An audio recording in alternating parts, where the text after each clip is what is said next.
En ons het net besluit, dis nou genoeg van hierdie klomp manne in die ateljee. Ons het vir ons 'n dame gekry en ook kleurvol. Dr. Claudia Moloabi. Big welcome. Thank you. Good morning to the viewers. Thank you for saving me because it was just a lot of males in the studio. Yes. For me, the balance was just not comfortable. Yeah, definitely. Before we're going to talk, you're a dermatologist and we're going to talk skin care and skin, but just a little bit of background about yourself. Where's your practice and where did you study? So we just get to know each other a bit. Okay, thank you. My name is Dr. Claudia Moloabi. My practice is at the Willows in Pretoria East, not very far from the Velsorg Hospital. It's corner 8 Span and Rousseau Street, number 73, 8 Span. I'm also involved with other hospitals, Fencrest Hospital in Rustenburg and Victoria Hospital in Mafeking. But those I just do as a matter of outreach. I'm mainly in Pretoria. We're gonna talk lightly about skincare and the changes of seasons and winter time, but just on a bit of a more heavy note, I've seen that you also specialize in skin with people with HIV. Yes. And that's very interesting. So, is the effect on skin? I've never thought about it. So, just maybe a bit of info about that. HIV disease is a very, very serious disease in terms of skin diseases. Actually, what made me interested in dermatology was after I've seen a lot of patients with HIV which presented with different kind of skin disorders. Mainly the pruritus, which is just the skin itch, and then very funny rashes that you cannot just explain what is it exactly. But the thing is with skin disease and HIV is exactly the same as non-immunocompromised patients. It's only that it becomes worse in HIV. Sure. And even the diseases that are just explained in the textbooks, we see them in HIV infected patients. And now, if we look at the weather, I mean, it's a cold week. Is it possible that because of one cold week, my skin can be affected because of the cold weather?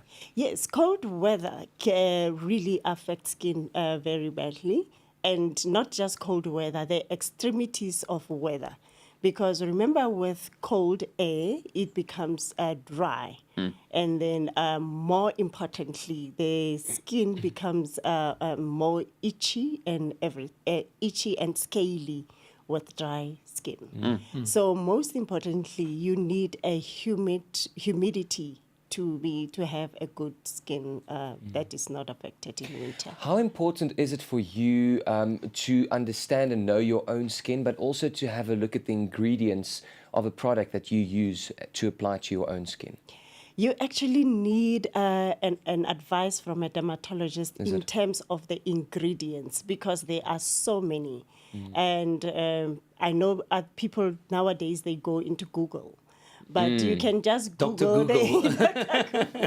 Yes, you can just go into the ingredients and then see, because some of the ingredients are very irritating to the skin. The examples, the parabens. You do not, the parabens are actually the agents, preservatives that are used in a lot of cosmetics, and they can be very irritating to the skin. But in terms of moisturizing the skin, you need things like humectants. Humectants such as glycolic acid and malic acid, all those acids that are important in the skin. Very interesting. How often should I moisturize my skin? Should it happen twice a day or once a day? Or? At least twice a day. If you wash your face every time, you must moisturize your skin, but at least twice a day. I think it's a problem that we, as men, we lack sometimes. Ons doen. Ag julle nou onderbreek, ons gaan nou verder gesels.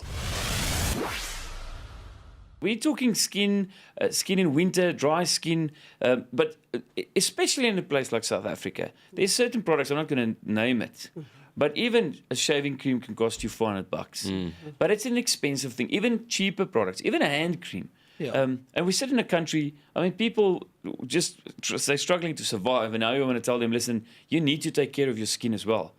Imagine guys working in construction or in the sun the whole day. You know, I mean, the damage they can get. But what is a more cost-effective ways to protect your skin? Yeah, the most cost-effective way to protect your skin is to use the light emollient soap-free cleansers. Okay. Meaning the emollients are the products, the group of substances that produce the layer on the skin and thus prevent transpiration. So you need a good emollient, and then on top you need a moisturizer with a humectant.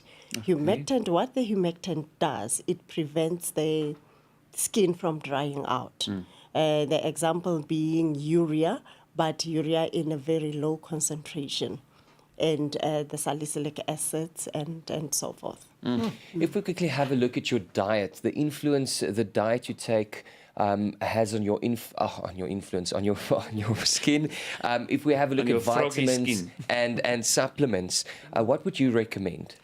In terms of supplements that one can take, one will say group them and say antioxidants. Okay. Antioxidants are like vitamin A, vitamin E, and vitamin C. And in terms of minerals, you will need like selenium. And then the vitamin D, you only need vitamin D if you have insufficient amounts, because we get our vitamin D from the sun. From the sun, yeah. Although we do not want to advise people to be on the sun, but it's also a good source of vitamin D. Is there a way of establishing whether you need more or less of a specific vitamin, or how do you go about? For instance, with the vitamin D, you say that you only need a specific amount because too much is also not a good thing. Right. So how do you establish then, okay, listen, I need more or I need to... We can there are blood levels that can be done in the lab, Okay. the vitamin D levels, and they have like ranges that you need this. If your value is, let me say it's like 20, it will be just on the borderline. Then we have different ranges that will tell you need supplementation. So it's not necessary for a sunscreen over the winter. What would your comment be on that? No. Sunscreen is necessary all the time because what we know is that even in the clouds, the sun is still shining. It's just so you need sunscreen, and what you get from the sun, it's what you call photo damage. So you need your sunscreen all the time. And I learned it in the hard way. We Yes. did another program in the bushveld this weekend, and it's there's actually two questions, because the one was I was in the sun for 15 minutes, and it was just after the sun came up, and I looked like a tomato for the rest of the day. But also it was very cold, and we slept in these tents, but luxury tents. It's a fantastic place, but it's chilly. So I just went to the shower and I stood under that shower, under the hot water for a long time. Is that damaging? Very much damaging. You do not need hot shower, because what happens is that the heat degrees take out the natural oils on the skin. So you need like short tepid water, like showers, like lukewarm water, but it must be very, very short. That is why Helen Zille is looking good these days. Her hair is still filthy, but she looks good because it's short. Her skin is radiant with those short showers. One thing, especially with winter, a lot of rugby people, they play sports in winter and they suffer from hyperkeratosis. What is that? That's a nice word. It's a big word. It's bigger than Wimbledon. Yeah, she's going to help us now. Yes, hyperkeratosis is actually a descriptive word. It's not really a specific disease entity. But if we want to talk about the hyperkeratotic diseases, we can rather say hyperkeratosis, retention hyperkeratosis. Okay. And what that means is that the skin becomes dry and scaly because the skin is not exfoliating, like it's not keratinizing or renewing itself the way it's supposed to do. So, and the examples thereof would be like the keratosis pilaris, where you would have like a very dry skin, like they look like thorny, usually on the upper arms and the thighs, and even on the gluteal area, the buttocks. Maybe just quickly a few tips that you would recommend for us during the winter in terms of taking care of your skin. It will definitely go with the bathing, how you bath, short baths, and then using, after bathing, you like pat dry your skin, not like vigorously dry your skin. Yes. Don't do that. Yes. And then you would use the soap-free cleansers instead of the soaps, because the soaps also have the drying effect. And then the other thing is that it has to be followed by you moisturize us with humectants immediately after bathing, before the skin dries up, because you want to retain that moisture. Baie dankie dokter. Thanks It was so much fun for your having time. you here. Okay. Ek het nog 'n vraag gehad oor skurwe ellebogies, maar ek weet nie wat dit in Engels nie. So I'll keep that one for the next interview. Skurwe ellebogies. Skurwe ellebogies. Skurwe ellebogies. Well, I can get rid of my skurwe ellebogies.